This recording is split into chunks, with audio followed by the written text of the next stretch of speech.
Hi everyone. ఈరోజు మీకు ఒక స్టోరీ అనమాట, మర్చిపోయిన సంతకం. సో ఈ స్టోరీ ఏంటి అంటే, లవ్ మ్యారేజ్ చేసుకున్న జంట విడిపోదామని చెప్పి ఇంకా ఎవరి థింగ్స్ వాళ్ళు సర్దుకుంటున్నారండి. ఆ సర్దుకునేటప్పుడు భార్యకి ఒక డైరీ దొరుకుతుంది భర్తది. దాంట్లో లవ్ లెటర్స్ కూడా ఉంటాయి, వీళ్ళు పెళ్ళికి ముందు రాసుకున్న లవ్ లెటర్స్ కూడా ఉంటాయి. సో దాంట్లో ఒక లవ్ లెటర్లో ఇలా ఉంది: నిన్ను రేపొద్దున్న పెళ్ళయిన తర్వాత కానీ ఇప్పుడు కానీ నాకన్నా ఎవరు ప్రపంచంలో ప్రేమించలేరు.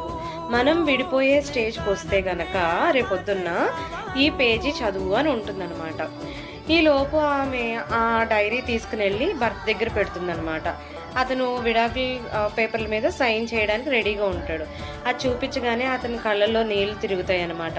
ఆ సంతకం ఎప్పుడో చేసేసాను, ఇంకా మారదు ఇది అని చెప్పి ఆమెని హగ్ చేసుకుంటాడు. సో దీన్ని బట్టి మీకు ఏమర్థమైంది?